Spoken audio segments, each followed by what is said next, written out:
বাংলায় মমতা ব্যানার্জি জিন্দাবাদ,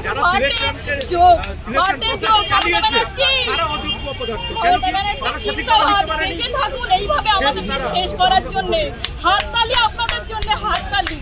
আমাদেরকে আপনি লাশের পর লাশ দেখবেন, এবার আবার লাশের পর লাশ দেখবেন, এটাই হচ্ছে আপনার অনেক কৃতিত্ব।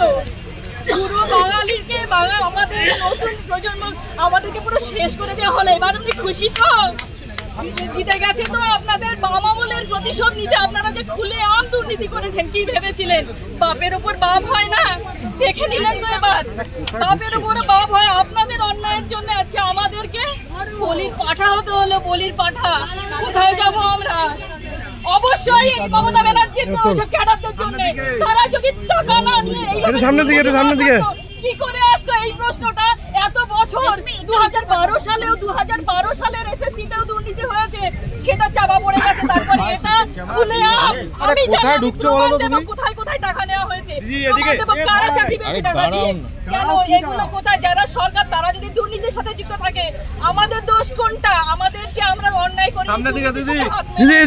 তারপরে আমরা যে এইখানে এসছি, অবশ্যই মমতা ব্যানার্জির লোকেদের যারা দুর্নীতি করেছে, তৃণমূলের রেখা হাজার বার তৃণমূলের যারা খুলে আমারও অফার এসেছিল টাকা দেওয়ার জন্য, আমি যাইনি।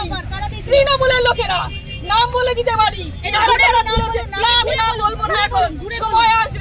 সময় আসবে সব মরণ কামড়। এতদিন কি আমরা সবাই চুপচাপ ছিলাম? এবারে মরণ কামড় দিয়েই তারপর মরবো। মরে তো যাবো, এছাড়া এইভাবে আমরা বাড়িতে তো আর ফিরতে পারবো না। অনেক কষ্ট করে 29 বছর বয়সে এসে আমি চাকরি পেয়েছি। 29 বছর বয়সে এসে 2012 সালে সেই আরএলএসটির পরে এই 19 সালে আবার নিয়োগ হলো। 7টা বছর পর সে সময়ও দুর্নীতি হয়েছিল, এবারও হয়েছে।